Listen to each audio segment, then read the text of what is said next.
Hi there, guys. Kevin McCarthy here, Rolfer and Somatic Experiencing Practitioner, here to talk to you today about trauma and its relevancy to your life and your practice.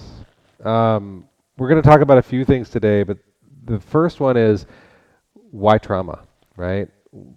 Why are we talking about it? Why is it important? I'm here to tell you that trauma is important because it's everywhere. Everyone experiences trauma at some point in their life. I define trauma as any instance that overwhelms you, your ability, your capacity to process that experience in the moment you're having it. So that means trauma can be a car crash or something dramatic where a lot is happening. There's likely pain, injury, problem, difficulty, something intense, and your system just has to shut down to deal.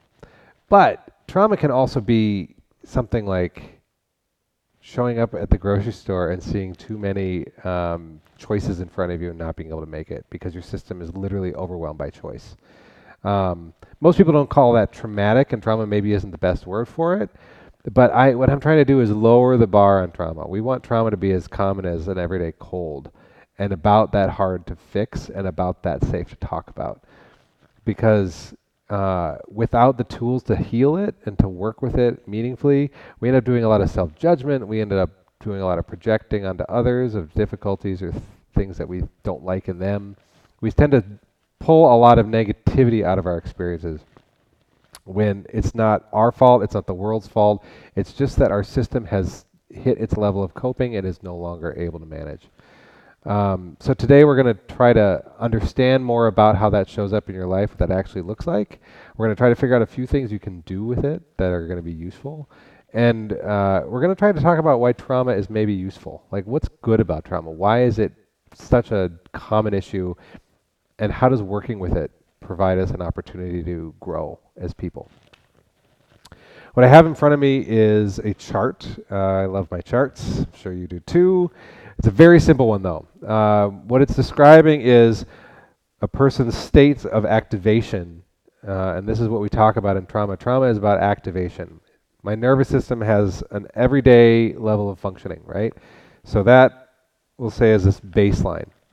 I wake up in the morning before I even realize that I have 5 things due and I forgot to feed the cat.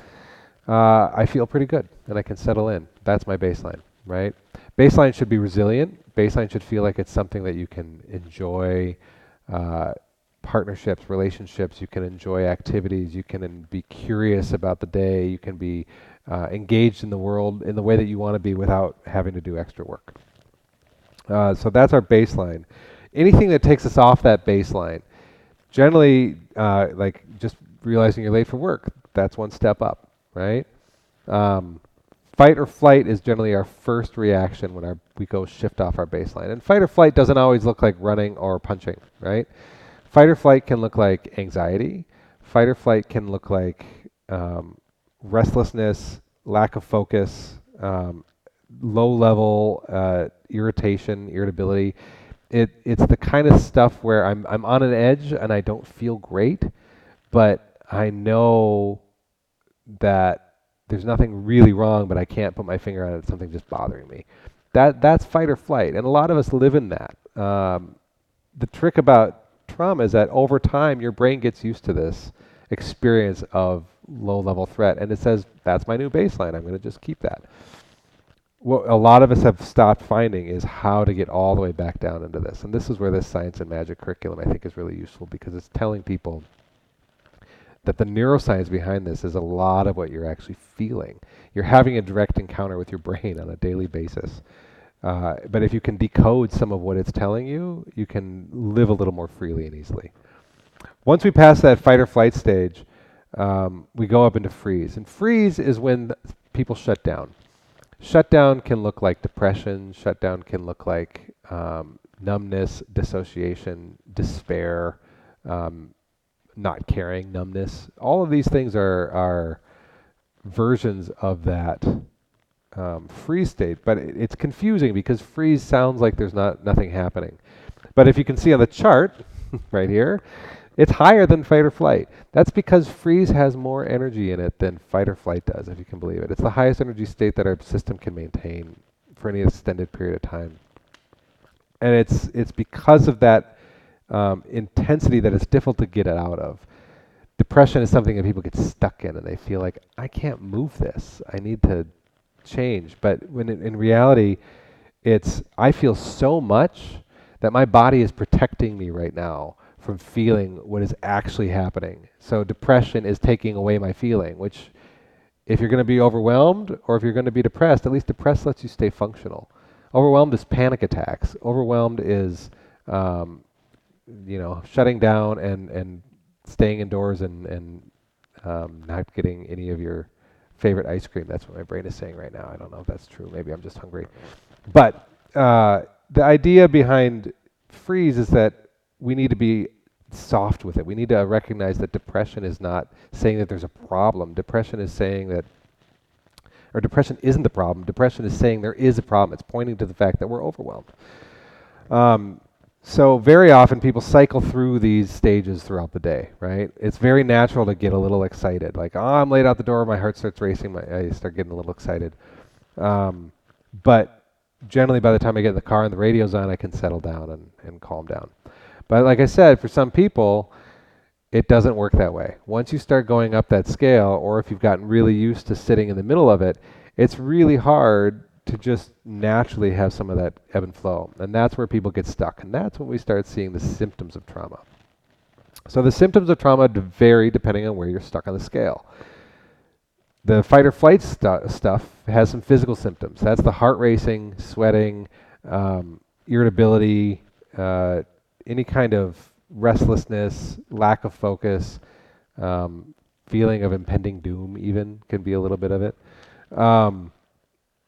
If you get stuck in the freeze section, though, you're going to have a different set of symptoms. That's where getting numbed out, confused, seeking substances that help you do that, alcohol, marijuana, those kind of things. All of these kind of things are going to start showing up, whether it's the fight or flight symptoms or the freeze symptoms, when your system is not able to go into that ever flow. The big benefit that trauma work has is helping you recognize where in your system you're stuck, and then how do I get unstuck once I know where I am, right? Most of us don't realize we're in one of these situations. We just think, boy, I'm really kind of being angry today or irritable, or boy, I really feel depressed, and then I give up. That's it. Or I get some meds, which are useful, don't get me wrong, but they're saying, I'm going to solve the symptom, I'm not going to deal with the problem. So how do we deal with the problem? The first step here, and this is where science and magic can really show up and help you out, is that getting in your body is, I think, and it's a body work, I'm a little biased, but I think it's where the healing happens. The way we do this is first identifying where in our system there is inherent goodness.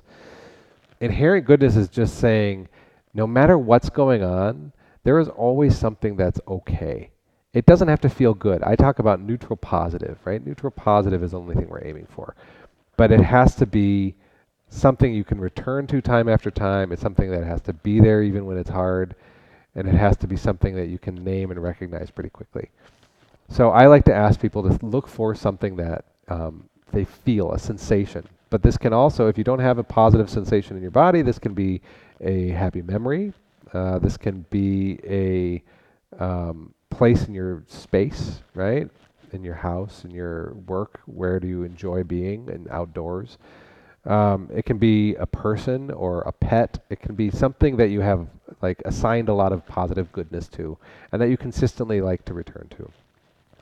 So I'd invite you while you're sitting here watching this video to think about, where is that place? Either where is it in your body, where is it in your memory, where is it in your space? And identify, what do you notice in your system as you think or feel that thing? And I'm going to jump ahead a little bit because this is a video, but I want you guys to, at home, you can take this into a longer term practice. But settling into that good feeling is going to generally produce some sensation of release. Generally, we start to feel like we're resting, right? We're settling into our system. We want the body here to feel like a really safe, beautiful place to return to. So notice what part of you is doing that. It doesn't have to be 100% of you. You don't have to figure this all out at once. You just need something that relaxes a little bit, right?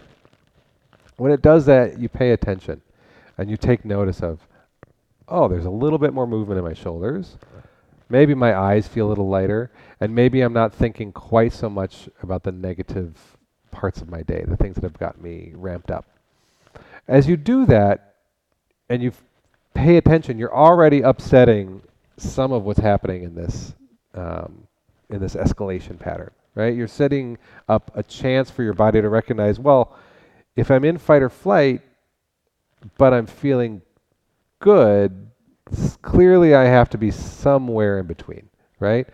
I am not going to be stuck where I was in that place where it was unadulteratedly bad. There's some goodness, okay, I can live with that.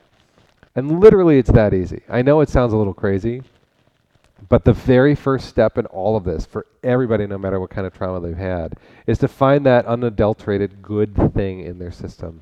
Tap into it and then do that religiously. You're going to have reminders every 5 minutes, right? Or 5 seconds, depending on how you're doing. Your brain is going to ramp back up into kind of a pessimistic place. Like, oh, everything was great, but now I got to go to work, or now I got to pay bills, or whatever negative thing you can think of. Brains are built for that. That's kept us alive. If we think like, oh, look, there's a rock, and maybe there's a tiger behind that rock, like a saber-toothed tiger. Maybe I should, avoid that rock. That's going to keep you safe, and that's why the human race survived. That's why it's built into our brains at a very basic level. But to overcome that, we have to start healing our brains, telling it that saber-toothed tiger's an imaginary thing, and actually this rock feels kind of nice when I come up next to it, right? I know this sounds a little bit like wishful thinking, but we need this as a base. We have to understand in our bodies where a baseline exists. And we have to become familiar enough with it that we can stay in intimate contact with it, right? We got to get to know it. We got to feel it all the way through. So that first settling I had was in my shoulders, right? But you may feel it in your belly, you may feel it in your back. Wherever it is, it has the opportunity to move. And doing a practice like a movement practice, yoga, doing a mindfulness practice, something like that, allows you to track these things as they move. Bodies are always changing. If you're alive, you're changing. That's the goal. So can we track that change? This wants to tell us that we're stuck. This wants to tell us that we're in a static place. But if you can recognize that freeze is happening now, but it's changing later, then you don't get as scared when you go back into it. And then we start to free people up to go back into this wave. So, the whole point, I guess, of talking about all of these pieces is that trauma is something that you can understand. It's something you can put your mind around. Like your experience fits into this scale almost always. And if you can understand where you are and you're unhappy with that, you can then make a choice. The thing a trauma does is it limits our choices. It tells us we don't want to choose. We want to just run or fight, or we just want to shut down and get in bed. Those are not the only choices available, and we need to keep reminding ourselves of this. So stick with that exercise of finding where something is good and then tracking it in your body as the beginning, and that'll get you somewhere. Then the last thing I want to get to is just that, why is trauma important and why is it in our lives? Like, how do we grow from this? Is trauma something in me I have to fix? Is it something that is just an affliction? Is it a disease?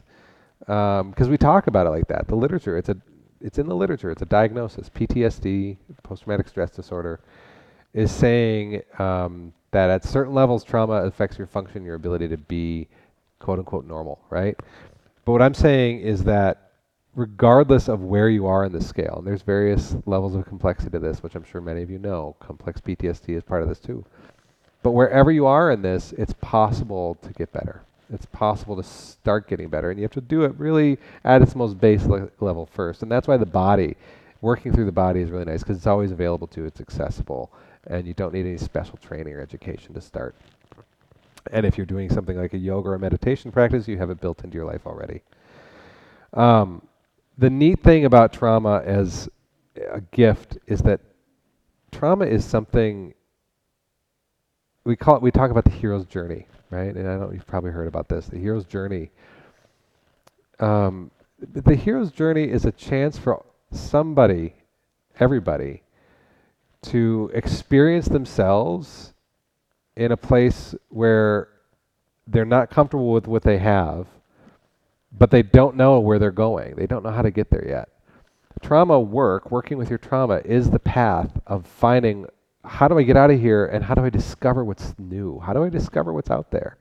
And my hope for you is that as you encounter this material and you start to grow with it, that you get to explore some of these places in between that may have new feelings for you.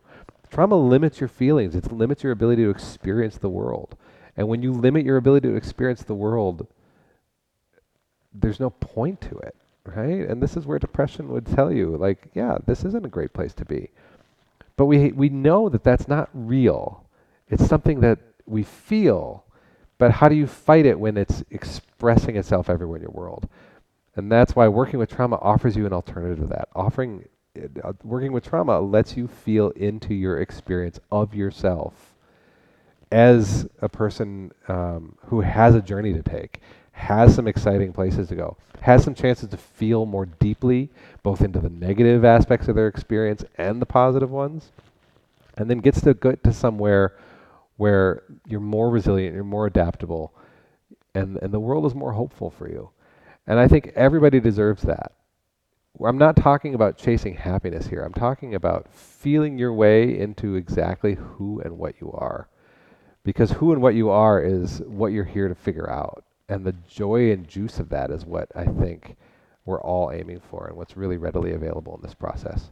So I hope you'll learn more about trauma. I welcome questions, and hopefully we'll be looking to continue this discussion some other time. Thanks so much.